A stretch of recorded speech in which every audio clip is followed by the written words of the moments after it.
में एक ही लक्ष्य होना चाहिए। देखिए, दो प्रकार से मुक्ति होती है।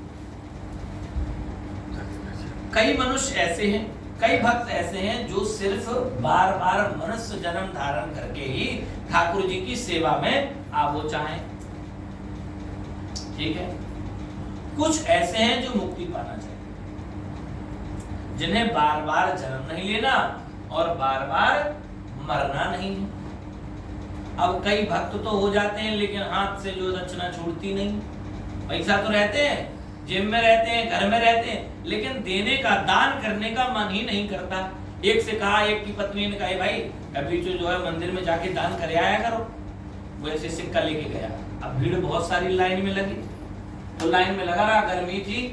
जैसे ही नंबर आया, हाथ से वो सिक्का छोड़ने लगा, देखा तो आसपास पूरा गीला गीला हो गया पसीने के मारे। सिक्का लेके लौट आया। पत्नी ने कहा, दान नहीं किया? अरे बोले, तू दान की बात करती है? वो पैसा बेचारा रो रहा था, कह रहा था मुझे मत छोड़ो। बताइए, अपने मन से जो अर्थ लगा लिया आपने। बोले रो रहा था इसलिए मैं वापस ले आया उसको। और नाम भी क्या, धनीराम है। सोचिए, नाम भी धनीराम, धन का राम और धनीराम, और धन भी खूब, लेकिन वह दान करना नहीं चाहता। पत्नी बड़ी भाग्यवती। सत्संग से दो चीजें लेके जाइए आज मैं आपको बता रहा हूं, एक ये कथा और एक दूसरी और। नाम धनीराम, पत्नी बड़ी सुलक्षणा, और जो भगवान का पूजन करने वाली, वो भी पूजन करता था, भजन करता था। आपका प्रसाद 100 रुपए का ले आएगा लेकिन 1 रुपए दान नहीं करेगा। प्रसाद तो बहुत सारा ले आएगा। हमारे एक कहावत है, यहाँ तो सक्सेस नहीं होती, कि एरी सखी एक धेला में 2 काम करे आई। मतलब 1 पैसा या जो भी डॉलर या दिरहम जो भी समझो आप, कि एरी सखी एक धेला में 2 काम करे आई। दूसरे ने पूछी क्या? बोले चिन्मया मिशन में सत्संग का सत्संग सुन आई और गांठ की चप्पल ले आई। ऐसे बहुत सारे जगह जाते हैं लोग। हाँ, देखा क्या नहीं, आपकी बात नहीं कर रहा हूँ, तो चुनी चुनी चप्पल रखी होंगी, तो देखते हैं आज चप्पल कौन सी बढ़िया। Very good. चल, डेली जो शॉपिंग करते हो मंदिरों के बाहर, आप जाइए वृंदावन गोवर्धन आश्रम, आइए, ढेरों जो चप्पल लगी रहेंगी, जिसका मन वो पैर के चला गया। तो सत्संग हमें क्या सिखाता है, संत हमें क्या सिखाते हैं? वो धनीराम की पत्नी से भी कई लोग स्वर्ग चले गए। कितने लोग ऐसे हैं, देखिए, एक की पत्नी नहीं है, नरसिंह जी तो भगवान की प्राप्ति हुई। कभी कालिदास जी कैसे बने? पत्नी के पास। स्त्री धर्मणा ग्रह ग्रह मुच्यते, नारीणाम नारी ग्रह ग्रह मुच्यते। शास्त्र कहता है कि जिस घर में स्त्री है उस घर का नाम घर है, और घर में स्त्री नहीं तो घर तो जो है शमशान के बराबर है। नारीणाम नारी ग्रह ग्रह मुच्यते। उस घर में अगर गृहिणी है तो उस घर को मंदिर कहा जा सकता है, इसमें कोई बुराई नहीं है। तो वह जो धनीराम व्यक्ति थे, पत्नी तो बहुत सुंदर, कहे दान कर आओ, दान कर आओ, और पैसे ही वापस ले आओ, तो दान क्या करे? बोले वो रो रहा था इसलिए मैं वापस ले आया। अब वो रोज कहे, अरे दान नहीं करे तो एक काम करो, हरिद्वार को स्नान कर आओ, चले जाओ हरिद्वार और वहां स्नान कर आओ। अब मन में सोचा कितने किलोमीटर है, तो वो बोली कि 200 किलोमीटर है कम से कम, और बस जाएगी 10 रुपए लेगी। और 10 रुपए, ऐसे तो मैं पैदल चला जाऊंगा, 5-6 दिन पहुंचाऊंगा। महाराज ना माना। पत्नी ने कहा, ये जो संपदा रखी है, इतना धन दौलत संपत्ति खेत प्यार मकान सब है, अरे लगा दोगे तो आप 1000 भी दे दो तो क्या फर्क पड़ेगा? ऐसे कहते हैं तो हो जा ही नहीं रहा है, मन ही नहीं हो रहा है, क्या करे? और पहुंचा धीरे धीरे 4-5 दिन में हरिद्वार। अब हरिद्वार गंगा तट पे पहुंचा, जैसे ही उसने बैठा कि बैठ के देख लूं पहले कहाँ स्नान करना, और जैसे ही बैठा तो एक भगत को देखा। भगत ने जैसे ही डुबकी लगाई, पंडित जी आ गए, बोले लाइए दक्षिणा। कोई भक्त बैठा था वहां, पंडित जी आए, बोले लाइए दक्षिणा, लाइए, संकल्प करिए, पूजन करिए। दक्षिणा धनीराम बोला, यहाँ स्नान करने में तो दक्षिणा देनी पड़ेगी। जिससे मैं बचा वही सामने आ गया, हर हर गंगे। अरे यहाँ स्नान नहीं करना है। दूसरे घाट में गया तो वहां और पंडा बैठे थे, वो दूर से भाग आया, बोले इन्हें देना पड़ेगा। और पूरे हरिद्वार में घूमे, कहीं घाट खाली ना मिले पंडाओं के बगैर। एक जगह से गुजर रहा था तो अर्थी जल रही थी, शमशान घाट, और वहीं गंगा जी थी। बोली बढ़िया मौका मिल गया यहाँ। चुपचाप नहा लूंगा। पत्नी ने कहा था नहाना तो है, घाट तो घाट ही है, चाहे शमशान हो चाहे घाट हो। महाराज वहां गया, कपड़े उतारे। अब भगवान सब लीला देख रहे, देख तो रहे कैसी माया है, मेरा नाम भी जप रहा है, वहां से पैदल भी आया, लेकिन इससे दक्षिणा नहीं छूट रही है। कमाल है, भगवान भी बड़े चतुर, बोले रुक जा, तू ऐसे नहीं माने। जैसे ही उसने कपड़े उतारे और डुबकी 3-4 लगाई, बाहर इधर उधर देखा, हाँ बोले कोई फंडा वंडा देंगे, और बच गया मैं। जैसे ही 5वीं डुबकी लगाई, भगवान नारायण पंडा भेषधारी आ गए, बोले लाओ दक्षिणा। बोले तुम कहां से आए, कैसे आए, तुम कैसे आए, कब आए, यहाँ तो कोई था नहीं, और सुनो यहाँ दक्षिणा नहीं ली जाती है, मरघट है। बोले हमें ना शिक्षा दो, हम यहाँ के स्वामी हैं, और यहाँ जो घाट में स्नान करता है उसे 100 रुपए लगते हैं, 1 से। बोले वहां तो 1 से ही काम चल जाता है, यहाँ तो बहुत ज्यादा मन में लग रहा है, ये तो घाट महंगा पड़ेगा।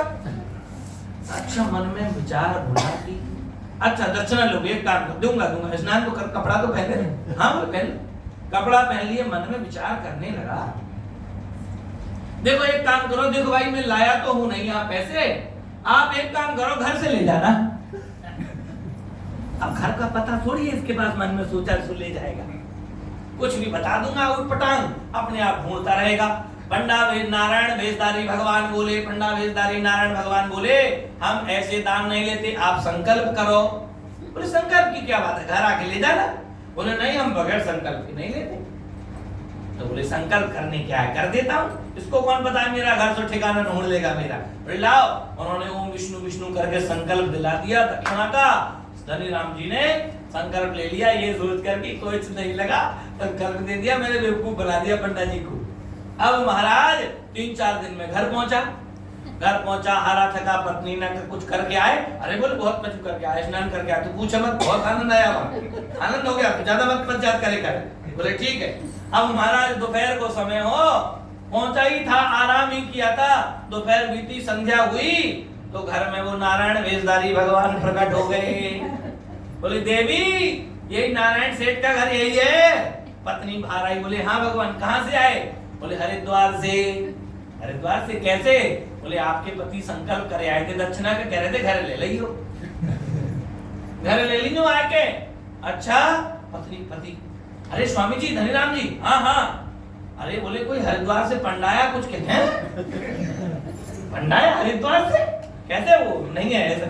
खिड़की से दिखा रहा, ये तो वही है जो वहां मिला था, इसको घर कैसे पता लगा, मैंने तो एड्रेस भी नहीं दिया था। और आप बोले बहुत पीछे आ गया मेरे, शायद मैं अभी सो नहीं पाया और दरवाजे पे आ गया। अब सोचने लगा कैसे बचूं, तो पत्नी से बोला जाके कहते सेठ जी तो मर गए। पत्नी बोली महाराज मैं ऐसा कैसा कह दूं कि सेठ जी मर गए। तो बोले नहीं कैसे, तू जाके जा कह दे, मैं कौन सा मरा, हम यहीं सो रहा। बोल दे तू तो मर गए, उसको क्या पता। महाराज पत्नी बेचारी धीरे धीरे गई, बड़ा हिम्मत मान के अपना डिजाइन बना के वैसा जैसे कि लगे कि हाँ रियल में, तो गई और बोले कि महाराज जी हाँ पति तो मर गए, नारायण सेठ मर। बोले कब। बोले अभी मरे थे सवेरे। अरे बोले कहाँ है। बोले अंदर ही पड़े हैं अभी। अरे बहुत बुरा हुआ हे देवी, हम वो महाराज वो पंडा नहीं है, यजमान मरा रहे और हम लौट जाएं, जब तक जला के नहीं जाएंगे, जब तक यहीं रहेंगे। नारायण भगवान की, भगवान भी लीला कर रहे हैं। बोले देवी जब तक हम नहीं जाएंगे, जब तक नारायण सेठ को जल ना जाए, हम ऐसे स्वार्थी थोड़ी है कि दक्षिणा के लिए आए, जब वो मर गए तो उनका संस्कार करके ही जाएंगे। पत्नी आई थोड़े, हाँ क्या हुआ, भाग गया। अरे भाग गया, वो कह रहा जला के जाएंगे। अरे रे अब बोले यार अब क्या फंस गए, वो तो बाहर बैठा है। अब नारायण की तो लीला, एक मन में स्मरण हुआ कि मना स्मरेण गामम पृच्छति, सारे गांव में हल्ला कर जाए नारायण सेठ मर गया, नारायण सेठ मर गया, नारायण सेठ मर गया।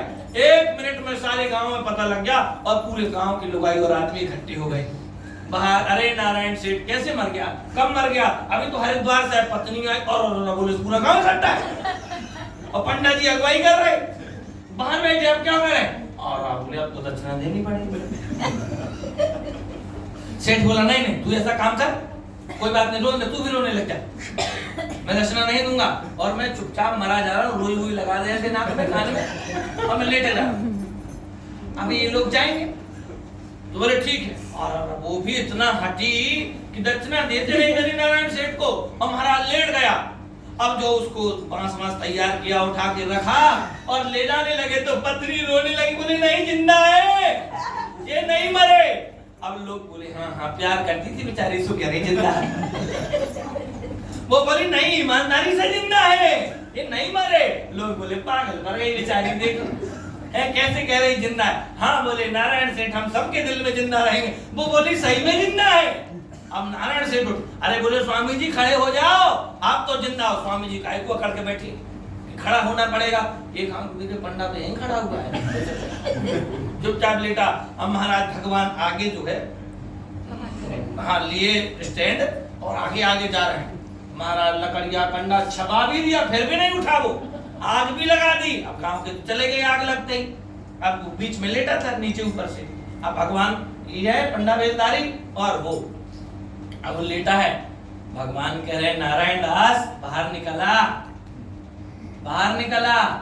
अब नारायण दास तो मरा हुआ है, वो काहे को बाहर निकले। अब वो भाई मरा हो तो ठीक है, अब जिंदा आदमी सो रहा हो तो कैसे जगा सकते हो आप, कोई जबरदस्ती सो जाए। बर्तन फेंको चाहे पत्थर, वो जगेगा थोड़ी। अब वो लेटा हुआ है। अब धीरे धीरे अग्नि प्रज्वलित हुई और शरीर में लगने लगे। तो नारायण सेठ उसका फुसकी चालू कर दिए। अब क्या हो, अब क्या हो। नारायण सेठ बोला चाहे मर जाऊं लेकिन दक्षिणा नहीं देनी, जल जाऊं चाहे। भगवान बोले हे नारायण सेठ ले, मैं स्वयं नारायण हूं, मैं कोई पंडा नहीं, मैं तेरी इस भक्ति से प्रसन्न हो गया, मांग ले। वो जल्दी से खड़ा हुआ, बोले मुझे कुछ नहीं चाहिए, सिर्फ वो जो संकल्प किया था 1 रुपया का वो माफ कर दो बस। सोचिए भगवान जिसके सामने बोले कुछ भी मांग ले, वो कह रहा है वो संकल्प माफ कर दो और मुझे कुछ नहीं चाहिए। तो संकल्प सिद्धिरस्तौ इति संकल्पः, किए हुए संकल्प की पूर्ति करना आपका कर्म है और कराना भगवान का धर्म है। सोचिए ऐसी विडंबना आपके साथ कबहू ना बन जाए तो देखिए भगवान किस स्थिति से प्रकट हो जाते हैं, किस भाव से मिल जाए भगवान, कोई भरोसा नहीं। किसको कहां किस स्थिति परिस्थिति में ठाकुर जी की प्राप्ति हो जाए। और मेरे प्यारे हम भगवान का ही स्मरण कर रहे हैं, ये भगवान ही है, ये उन्हीं का प्रतिबिंब है, ये साक्षात भगवान। क्यों? अब आप सोचो कि साक्षात देखना है तो हम दिखा देते हैं साक्षात, आपको 2 मिनट नहीं लगेगा, 1 मिनट नहीं लगेगा, साक्षात दिखा देंगे। बस एक ऐसे साक्षात दिखाई देंगे। आप एक काम करना है, क्या आप बाहर जाके सूर्य भगवान को 30 सेकंड तक अपनी आंखें बगैर झपकाए ऐसे देख आओ, देख के आओ, फिर मैं आपको भगवान दिखाता हूं। संभव है? संभव है? सूर्य को इन आंखों से 30 सेकंड नहीं देख सकते और चाहत रखते हैं जिसमें करोड़ों सूर्य उसे सामने देखने की। कैसे देख सकते हैं प्यारे? उसे देखने के लिए आंखें अलग। हमारे वृंदावन आप जाओगे ना तो ये चश्मा पहनते ना जो अपन, सबसे पहले बंदर चश्मा उतार लेंगे आपका, आपको पता नहीं लगेगा, जेब में काहे न डाल लो, चुपचाप आएगा और ले जाएगा। जब तक उसे फ्रूटी नहीं मिलेगी, जब तक चश्मा वापस नहीं करेगा, नौटंकी करेगा, काट लूं तोड़ दूं। जब तक फ्रूटी आ गई तो तेरा चश्मा पकड़। कारण क्या है? बंदर कहते हैं हे प्यारे तू वृंदावन आया है, तू बाहर की दृष्टि से कचरा कूड़ा पंडा यजमान मत देख, तू तो मुझे देखने आया है, तो सिर्फ मुझे अपनी अंदर की आंखों से देख, मैं तुझे दिखाई दूंगा। नहीं संसार में वासना क्रोध ईर्ष्या जुगुप्सा ये सब कुछ दिखाई देगा। इसलिए तू मेरे मंदिर आया है तो सिर्फ मुझे देख, तेरे दाएं बाएं ऊपर नीचे आगे पीछे कौन है, इस चीज की तू परवाह छोड़ और मुझे देखने है। कभी मंदिर जाए तो दर्शन ऐसे करें, ऐसे। ये विधि सबसे उत्तम है। ना तो आपका इधर का दिखाई देगा ना इधर का दिखाई देगा, जिसे देखने के लिए आए सीधा वही दिखाई देगा, उससे आपको दोष भी नहीं लगेगा। बोले भक्तवत्सल भगवान की जय। जय जय श्री हरि।